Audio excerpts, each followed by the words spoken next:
Oi, biologuinhos, tudo bem? Aqui é a Isa do blog Bertobio e hoje eu vim gravar a nossa última videoaula universitária de genética humana. Eu deixei acumular alguns assuntos, então o vídeo vai ser um pouquinho mais longo. Vai ser uma revisão de 4 temas. A gente vai falar um pouquinho de alelos múltiplos, mais especificadamente do sistema ABO. A gente vai falar de síndromes cromossômicas, de herança multifatorial e de DNA mitocondrial, tá bom? São assuntos que podem parecer ser um pouco extenso, mas, em essência, eu só vou falar o que é mais importante. E lá no blog eu vou deixar completo como está o meu caderno. O meu caderno tá completinho de acordo com o que o professor passou. Então é isso, tá? Eu vou tentar falar o mais resumido possível, porque eu sei que o vídeo longo também enche o saco. Mas, ao mesmo tempo, eu pretendo deixar o vídeo, assim, com o máximo de coisas que eu puder falar em um mínimo de tempo, tá? Então vamos lá.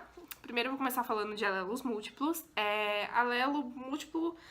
Basicamente, são 2 alelos que vão configurar uma característica ali. E quando a gente fala de sistema ABO, a gente tem toda uma mensagem bioquímica, um processamento bioquímico que leva a pessoa ou ser sangue A, ou ser sangue AB, ou ser sangue B ou O. A gente está acostumado a ouvir lá na escola que quem é sangue A tem o antígeno A, quem é sangue B tem o antígeno B, quem é AB tem os 2 antígenos e quem é O não tem nenhum. Só que é mentira. Quem é tipo O tem um antígeno H. Esse antígeno H, ele pode ser diferenciado em antígeno A e B, e é aí que gera o sangue A e B. Mas, em essência, todo mundo é H, e depois se diferencia. E aí, por exemplo, eu sou sangue A, minha célula sanguínea, enfim, toda essa parte do meu DNA foi guiado para ser diferenciado em antígeno A, e é isso que eu tenho hoje na minha corrente sanguínea. Então, o antígeno H, ele configura o tipo O. O tipo O é muito legal, porque, por exemplo, se você é O negativo, você é doador universal. Porém, tem alguns problemas. O tipo O, ele tem o anti-A e o anti-B na corrente sanguínea, que quer dizer que ele não consegue receber sangue nem do A nem do B. Então, se acontecer algum problema e precisar de uma transfusão, se você é O positivo, você pode receber tanto do O negativo quanto do O positivo. Mas se você é O negativo, você é doador universal, mas você só recebe de O negativo também. Então, você é doador universal, porém, para receber é um pouco mais complicado. Estudos recentes têm meio que associado o tipo sanguíneo O com baixa coagulação sanguínea.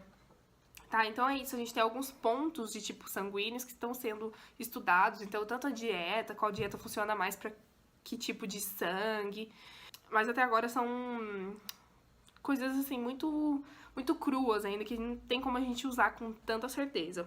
O antígeno A configura o tipo sanguíneo A, e o tipo sanguíneo A tem no plasma o anti-B, então a gente que é do tipo sanguíneo A, a gente consegue receber sangue do O, a gente consegue receber sangue do A, mas a gente não recebe de maneira alguma do B.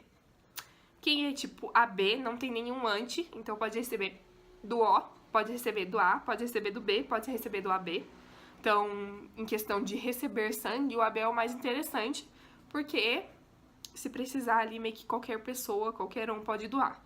Vai ter tudo sobre o fator RH, mas considerando só tipos sanguíneos, o AB ele é um receptor universal. E quem tem o antígeno B é do tipo sanguíneo B. Tipo sanguíneo B, ele tem o anti-A no plasma, então ele não recebe o sangue A, nem o sangue AB, tá? Então ele só recebe B e O.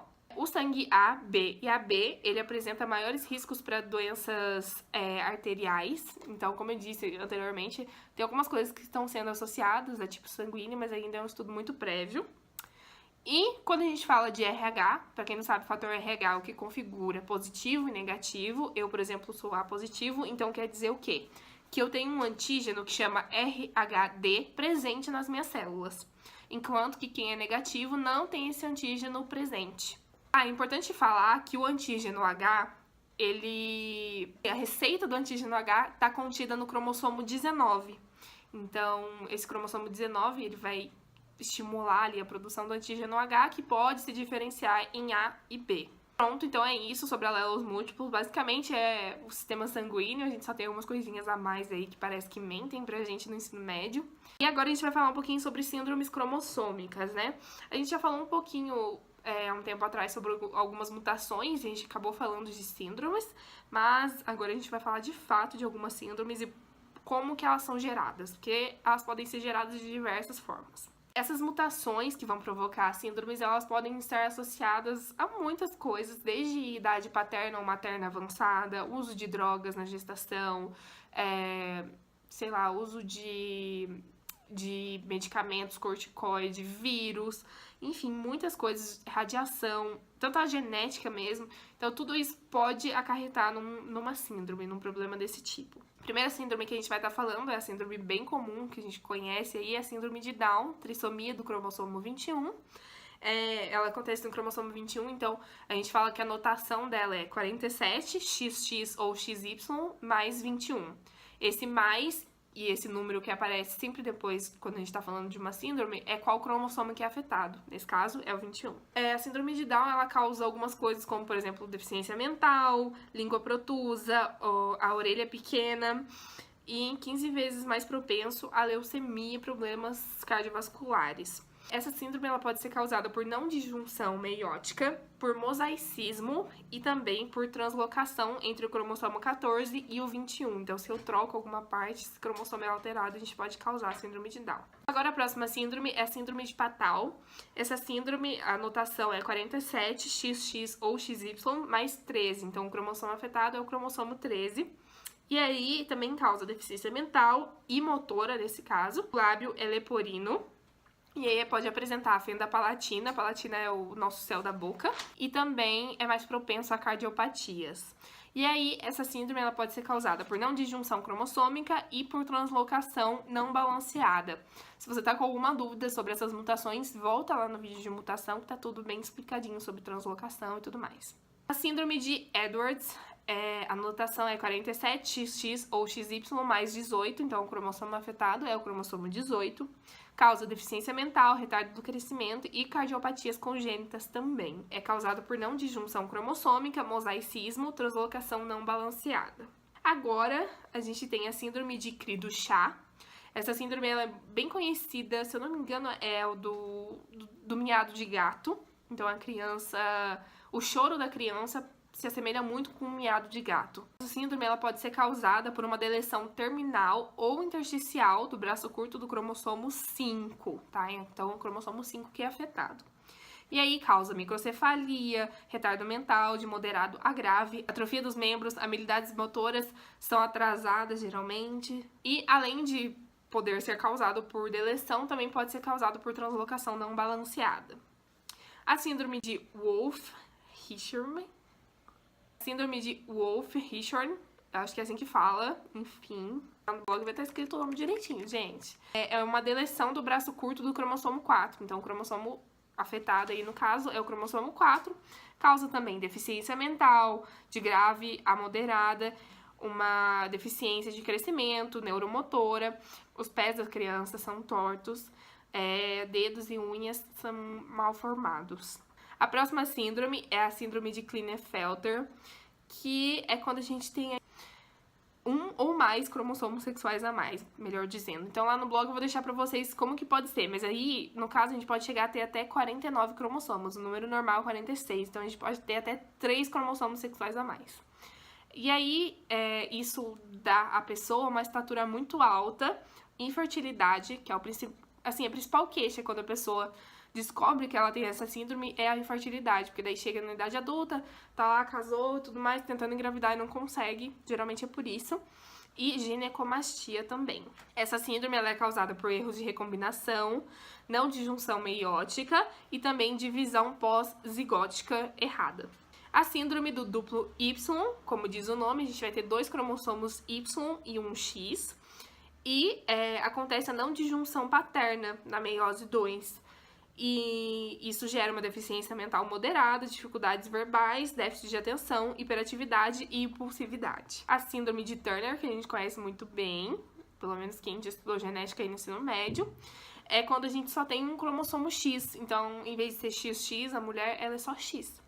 E isso gera um pescoço alado e edema nas mãos e nos pés. Então, em recém-nascido, isso é muito característico de se encontrar. É muito fácil o diagnóstico em recém-nascidos. E a síndrome do triplo X, é quando a gente tem 3X, 3 cromossomos X, acontece a não disjunção feminina na meiose 1, e isso gera uma deficiência mental leve. Bom, agora eu vou falar um pouquinho pra vocês de herança multifatorial, só que esse assunto é um assunto especificadamente que eu acho que vai estar melhor abordado no blog, porque eu preciso de imagens, preciso explicar as imagens pra vocês e eu não consigo trazer aqui.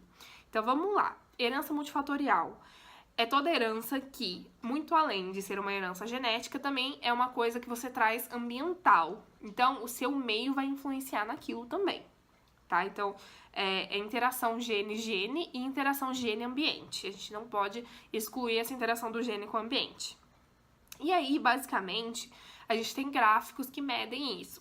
Esses gráficos, eles são aquele formatinho básico, e esse formatinho, ele vai ter uma certa porcentagem de indivíduos normais e a gente vai ter um limiar. O limiar é uma linha que vai dividir esses indivíduos normais de indivíduos afetados. E aí a gente consegue observar pelo limiar se são mais homens afetados ou mais mulheres afetados, se são mais fatores ou menos fatores que estão ocasionando a doença. Então a gente tem vários casos de doenças, assim, acho que as mais fáceis de eu citar pra vocês são 3. A fenda labial isolada e ou palatina, que é aquela fenda que muita criança nasce aqui na boca ou no céu da boca, que até faz uma cirurgia e fica tudo incrível. A espinha bífida e o câncer de mama. Eu vou falar um pouquinho mais do câncer de mama, porque eu acho que é o que tá mais próximo da gente. O câncer de mama, ele, além de ser gerado por mutações do código genético, o meio ambiente influencia muito nisso. Então, por exemplo, se a pessoa teve uma menstruação muito adiantada, uma menopausa muito tardia, isso afeta. Se a primeira gravidez foi após os 30 anos, também afeta. Radiação, tudo isso ocasiona uma tendência maior a desenvolver a doença, tá? Então é isso, basicamente, que eu vou falar de herança multifatorial, porque eu acho que se eu explicar aqui o gráfico pra vocês não verem o gráfico, não faz muito sentido. Agora a gente vai falar um pouquinho de DNA mitocondrial, que é a menor parte da matéria. O DNA mitocondrial, ele é diferente do nosso DNA nuclear. Ele apresenta 37 genes, sendo eles 13 proteínas, 22 tRNA e 2 rRNA. E eles têm até 3% de DNA repetitivo, então que repete. Ele tem algumas diferenças em relação ao DNA nuclear que a gente pode citar. Por exemplo, o GA, que é o código de parada do nosso DNA nuclear. Aqui no mitocondrial, ele só configura o triptofano, que é um aminoácido. Então, ele não é o código de parada. O código de parada para o DNA mitocondrial é AGA e AGG, que são códigos que determinam a arginina lá pra gente no DNA mitocondrial. Então, tem essas diferentes convergências.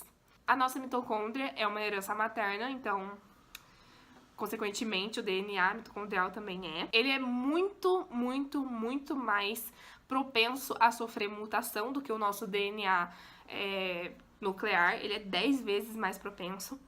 E a mutação que ele pode sofrer é mutação de sentido trocado. E aí a gente tem um problema muito sério, porque a gente altera proteínas da fosforilação oxidativa. Então, isso altera toda a produção de ATP das nossas células, né, da mitocôndria, e acarreta um problema muito, muito, muito sério. A gente pode também ter mutação de ponto, que vai acontecer ou no tRNA ou no rRNA, ou deleções e duplicações do DNA mitocondrial.